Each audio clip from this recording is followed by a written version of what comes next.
Let's get into the holiday spirit and take a look at some of the most morbid Christmas facts that I've posted over the years. George Michael, who's known for the Christmas classic Last Christmas I Gave You My Heart, died on Christmas Day in 2016 from a heart condition. All of the characters in Tim Burton's Nightmare Before Christmas were inspired by hallucinations he had during a fever that nearly killed him. In December of 1959, Dr. Harold Perelson murdered his wife with a hammer before taking his own life, all while his two little kids watched in horror. For the next 50 years afterwards, the home remained completely abandoned and untouched. Intruders over the years claim that the Christmas tree, unopened presents, and decorations could still be seen exactly as they were on that murderous night in 1959. While filming for The Grinch, the thick makeup and prosthetics made Jim Carrey feel like he was buried alive each day. It became so brutal for him that they had to hire a former CIA agent to teach him techniques for coping with torture. In 1932, Arizona, a man dressed as Santa Claus jumped from a plane to parachute into a Christmas parade. Sadly, his parachute failed to open, and hundreds of parents had to cover their kids' eyes as Santa plummeted to his death. South Park's Mr. Hanky the Christmas Pooh originated when Trey Parker was potty training at age 4. His father always told him that if he didn't flush his Mr. Hanky, it would come to life and murder him in his sleep. In 2018, a 66-year-old Canadian man was arrested for murdering 8 people over a 7-year span. During that time, he worked as a mall Santa in Toronto. Many of the indoor scenes in the movie Elf were shot inside an abandoned mental asylum in Canada. The Grinch as a kid was played by an 18-year-old actor with dwarfism. Sadly, he died of heart failure just 2 years after the movie released. There's a convincing fan theory that suggests Kevin McAllister from Home Alone grew up to become the serial killer Jigsaw from the Saw movie franchise. On Christmas Eve in 2008, Bruce Pardo entered his in-laws' California home while dressed as Santa Claus. But instead of giving his family a festive surprise, Bruce unleashed hell.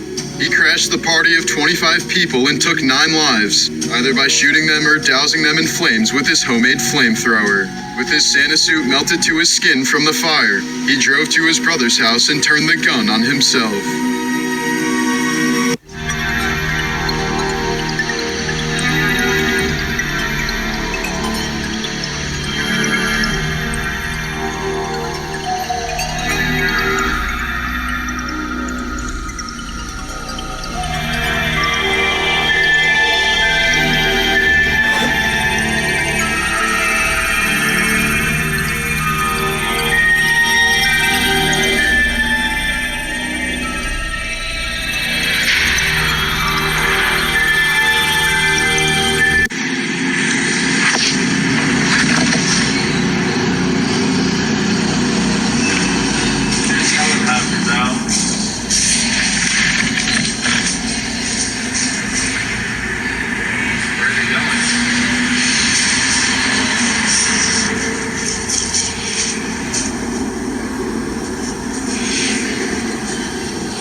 and mother orbs in the distance.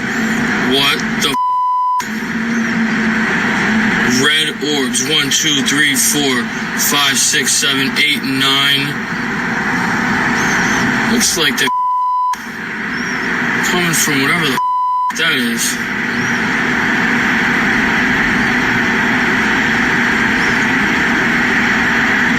I don't know, dude. New York City, the Bronx. Got orbs and a drone. Holy shit. I never thought I'd see it, but I'm seeing it right here, right off my balcony. Bronx, New York. New York City. Is a train for reference. But we got orbs in the distance.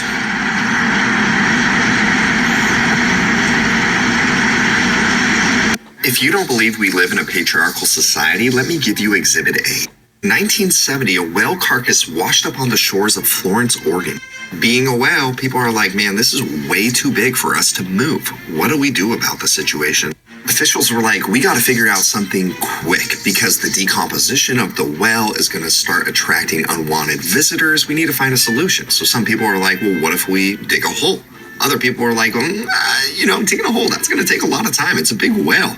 Some people are like, why don't we just light it on fire? But again, people were just like, but how do we start the fire? How do we control it? The location, the size, these are all details that make that very, very hard to do.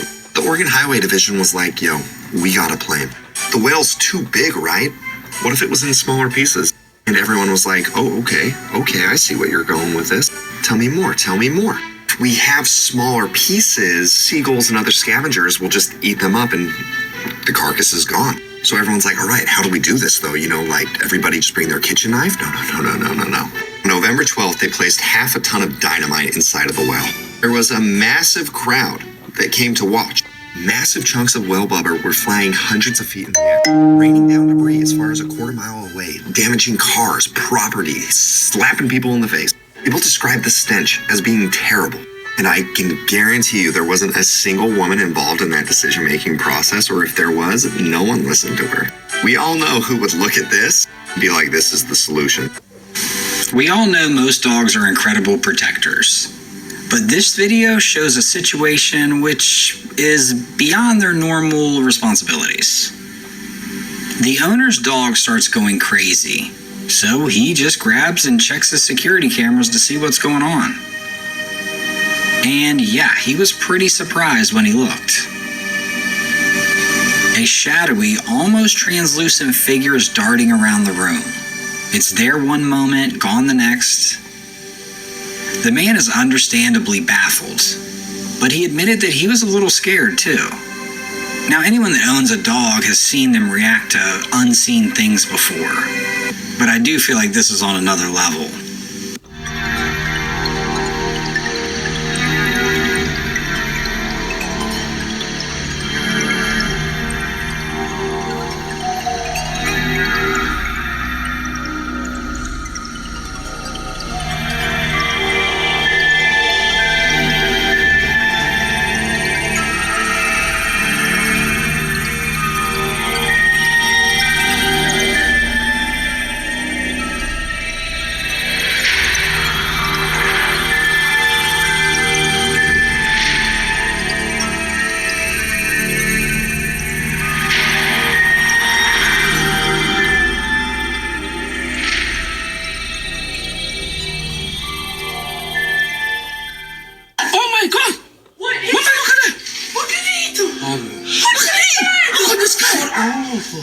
Jesus Christ! What the What is this?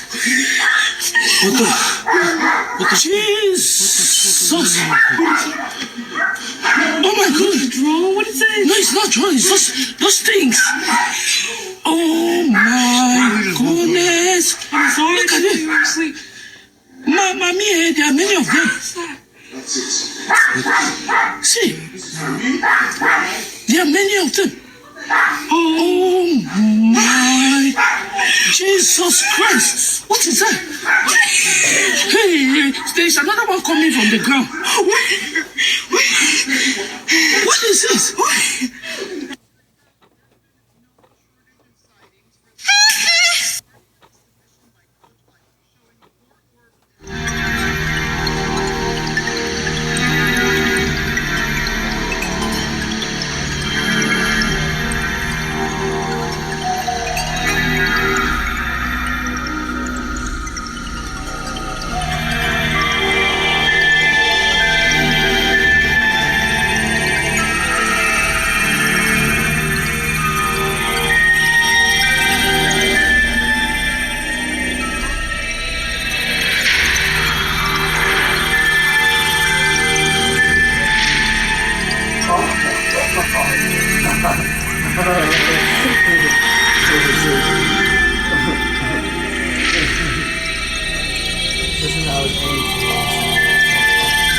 airplane on top, but like, what are these lights?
This is absurd.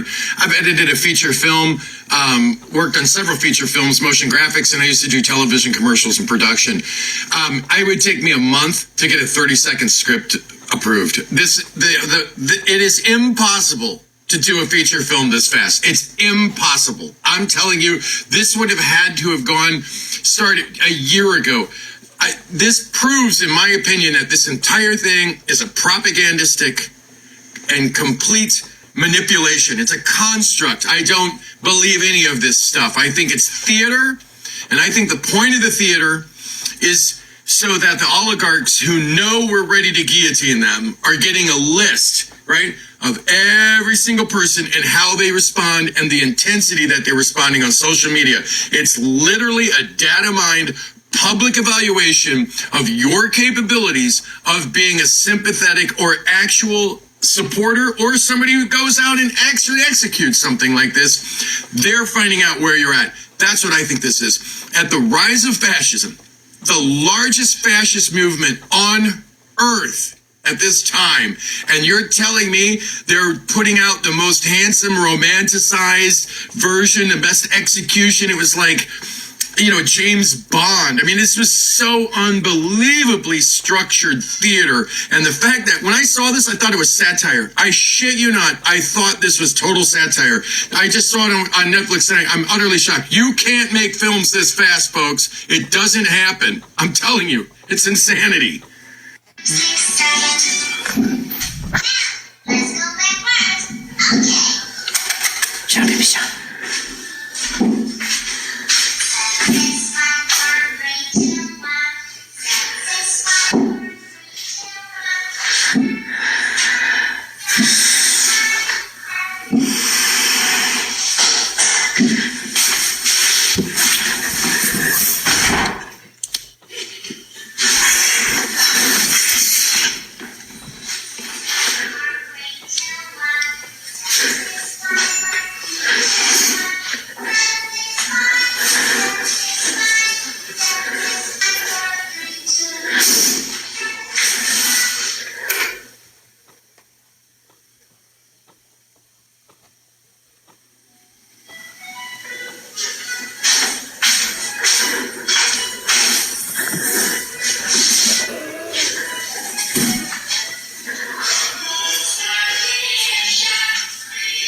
The right foot of a large teddy bear can be seen moving up and down by itself, but when she checks behind the curtain, there's nobody there. After she turns the light on, a strange shadow can be seen on the wall. On another night, something can be heard banging on her door.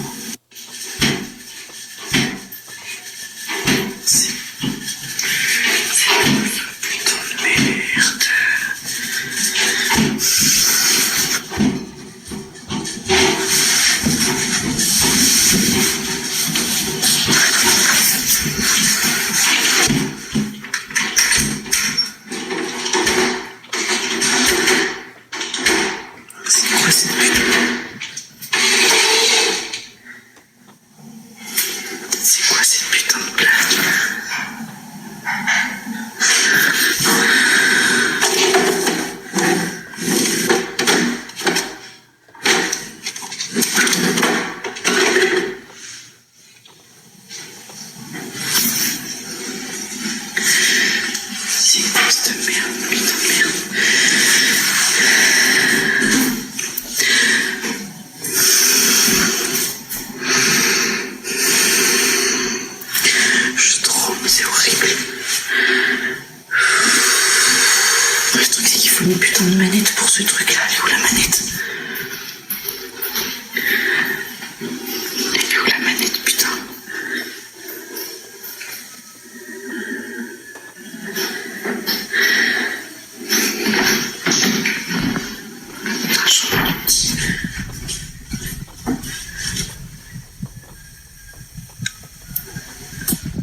conne.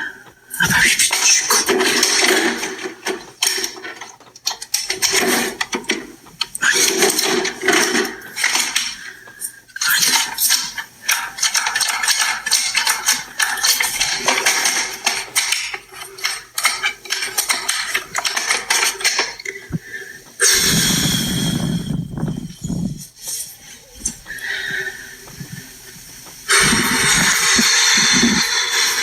Non mais le petit tort.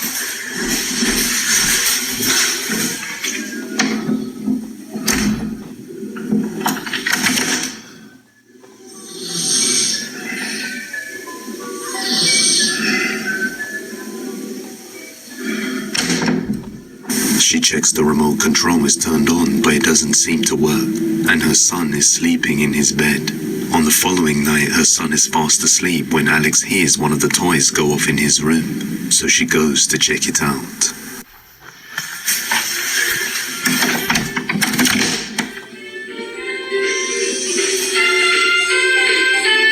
C'est quoi cette putain de blague?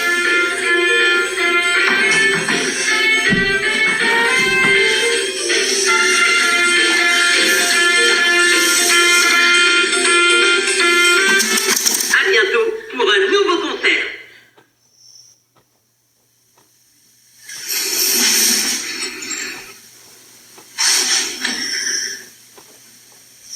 Super. Ok, cool. The toy can be seen moving all on its own, and while checking her son is asleep, the giraffe toy moves its leg all by itself. Alex believes the strange happenings are due to the nature and location of this house, but real ghost or not, I'll let you be the judge. On Christmas Eve, the Pope will be live streaming the opening of St. Peter's tomb, but people are calling it Lucifer's tomb. This is St. Peter. This is the sacred tomb of St. Peter in the Basilica di San Pietro. We've all heard the news about the Pope opening the 5 sacred portals. Technically, they're doors, but they're calling them portals. And the never-before performed ritual that Pope Francis is going to perform is opening the 5th door, because usually every 25 years for the Jubilee, they open up these 4 doors. They do this ritual that has been going on for centuries. But this year, they're doing something special. They're opening up the 5th door. Now, I'm not sure why people are saying that they're opening the tomb of Lucifer. But to my knowledge, there is no such thing as a tomb of Lucifer. He is an immortal. But the ritual that they will be doing is unsealing, opening the tomb of St. Peter. This is the actual Basilica di San Pietro at the Vatican City. Vatican City is a tiny state within Rome. Vatican was built on a necropolis, meaning it's a cemetery underneath it. So as you can see, there's this huge balcony and people look into it. Down there is where the tombs are, or to better say, where the entrance of the grottos are. Let me show you the way and bring you all the way to the catacombe. This is the cupola of San Pietro, St. Peter.